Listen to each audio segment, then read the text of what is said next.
What's up, kid? Here we are at the Aloft Hotels, and it's the Aloft Bentonville-Rogers in Rogers, Arkansas. So branched out from the normal route. Let's take a look at this hotel. This is, I think, my first time ever staying in an Aloft. Interesting setup, so way different than most places that I go to. So here we have a closet thing. We'll call it a closet, right?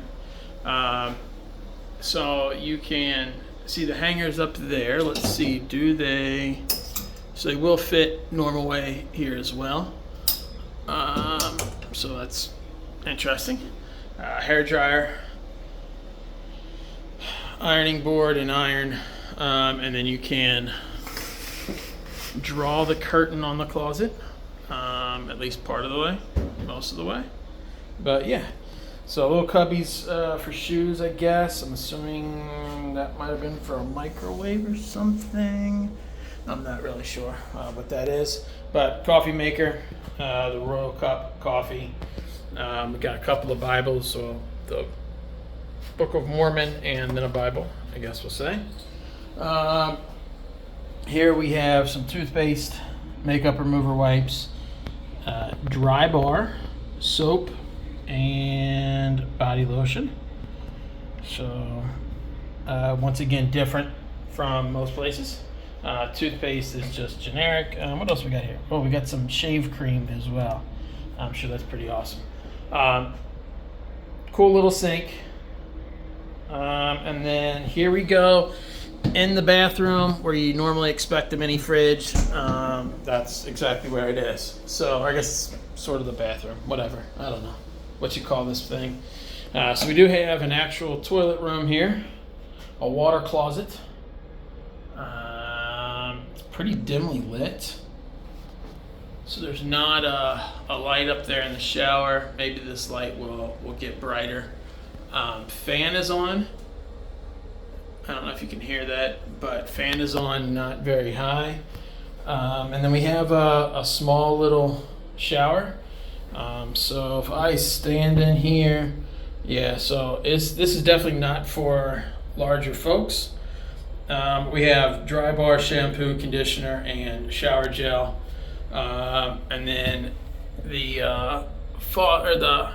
shower head here is not adjustable.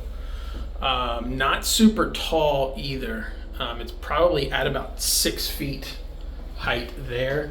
So this hotel, at least the shower aspect, not built for the big and tall crowd. But let's go on in. The room itself, good space. So this is the two queens. No outlet over here on this side, but we do have a couple of outlets here in the middle, right there. What about this side? No outlet over here on this side, but we do have some outlets there if you had a long cord there. Old school with the air conditioning. I was looking for the thermostat on the wall because it was hot in here. Somebody had the heat on, and it's, I think, 80 degrees here is what they said. Although I think that person was wrong. It doesn't quite feel 80, but it's hot. So TV. TV feels kind of small just because the wall is so big. But I mean, you see it fine from here at the bed, so no problem there. And then the desk area to work at. We have a light. Again, there's no light up over here, so it's not dark, but it's not bright either, if that makes sense. But then we do have plenty of outlets over here. And then I guess we'll go over to this side with the view. So the view of a parking lot, a Home Depot, office parks, and chain restaurants, and yeah. So suburbs. That's what it is. Looks like there's a Top Golf over there if I zoom in, or some variation of that. So yeah, there we have it. This is the Aloft in Rogers, Bentonville, in Rogers, Arkansas. So until next time.